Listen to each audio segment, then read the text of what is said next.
Hey guys, it's Jared. We're taking a look at Tomorrowland. This is the biggest annual music festival with over 120,000 attendants from countries all over the world to unite under music and, according to their slogan, spread love to the world. But if you are awake or you have spiritual discernment, you'll see the obvious symbology of the all-seeing Luciferian or Illuminati eye and monarch programming, even in their logo. Tomorrowland is the New World Order Society. The name says it all. They tell you this is the future society, the land of tomorrow. A do-as-thou-wilt culture, godless and pagan. This is the main stage of the festival, and you can see they further reinforce their Antichrist agenda by flashing subliminals of Baphomet to the crowd and the hypnotic Illuminati pyramids. To top it all off, they market a graphic novel with their DJs at the festival, which basically portrays the DJs and their music as battling demons from hell. These demons come out of portals above the fan's head opened by the music. They try and play this off as a creative story, but the truth is, the occult, the Illuminati, and Luciferians all very much believe in these portals to demonic realms. It is being promoted to us in all forms of media, notably in video games like Thief and in movies like Stargate. At the opening ceremony of Tomorrowland, they have a creepy pagan ritual where they openly tell the crowd they need to channel their energy to awaken the spirits that reside on the other side of these portals. Welcome to Tomorrow World. Let me introduce you to the world of the fairy tale keepers. A magical place hidden in the world of the unwritten. 1 year ago, the Book of Wisdom opened for the first time. Today, you have the potential to write your share in this magnificent chapter. To achieve this, I need all your energy. Scream from the center of your heart and let the spirit of the books arise. Scream.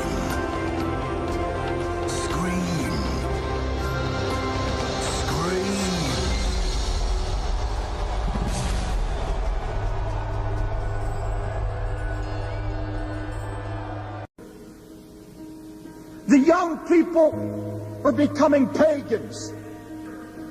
They simply do not believe in God at all now. They're becoming as pagan as the unevangelized in Africa. One student said, I don't even know of a single teenager in my circle of friends who believes in God anymore. God doesn't relate to our world now. Prayer is useless. The churches are dead. Religion is a relic of the past. Another student said, we believe in the 80-year theory. The 80-year theory. Life expectancy is now up to 80, so that means you've got just 80 years to live it up, party, get stoned, stay high, forget God, forget hell and the Bible. Life is all pleasure, period. There's no life after death. It's all pleasure. It's all party now. I talked to students from Germany, London, Scandinavia. Folks, I was appalled. One student from Germany said, God doesn't mean a thing to any of the young people in Germany. We simply don't care anymore. It's money, it's fun, it's pleasure, it's sex. That's what it's all about. It's one big worldwide party. Reminds me of what Carl Jung, the psychiatrist, said. The opposite of love is not hate, it's apathy. The opposite of love is not hate, it's apathy. They're not mad at God, they're simply ignoring Him. They don't hate God, but apathy leads to paganism. Watching this parade of madness, and you feel the breath of hell down your neck. And it seems almost hopeless. You think to yourself, look at those people. They're blind. They're spiritually dead. They're drunk. They're stoned. Homosexuals on the prowl. Eyes are full of lust and hatred. They're like sheep having no shepherd. And almost every one of them are going to hell. And then you say, what do I preach to these hardened, blaspheming pagans?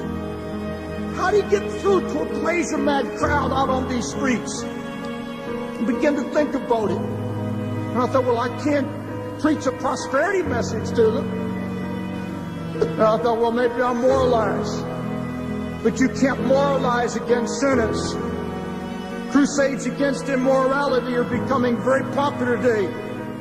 And it's an outgrowth of the inner rage that we Christians feel against the sinners who are flaunting their wickedness. We're all angry at the boldness of sinners today. So what do? We curse their darkness. We declare war on them. So I can't preach the prosperity message. I can't preach the moralizing message. What do? And folks, I've come to one simple, singular conclusion. The only message that's going to reach this pleasure-mad society is the message of grace. God's grace. What is this grace? It's God's favor and forgiveness to undeserving sinners. Freely given, undeserved, unmerited, unearnable, unrepayable. It is a forgiveness for sins offered to hostile, alienated sinners. While they're still in their sins, He offers reconciliation. He said to reconcile everything to Himself through His blood, even to you who in times past were alienated and hostile in your minds because of your evil works. Grace is now offered to you. God has manifested His love toward us in that while we were yet sinners, Christ died for us. If when we were sinners, we were reconciled to God by His Son, much more being reconciled, we shall be saved by His life. At that time, you were without Christ, alienated, strangers to the covenant, without hope, without God in the world. But now, through Jesus Christ, you who were sometimes far off are brought near by the blood of Christ. Listen to the language of grace. You who are hostile, alienated, strangers to the gospel, without hope, without God, still in your wickedness, God still loves you. He's not mad at you. He begs you to come back to His favor. He came to save you, not to condemn you. That's the language of grace. It's one thing to look at a crowd of sinners and say, I want you to know God forgives you. I want you to understand God's not mad at you.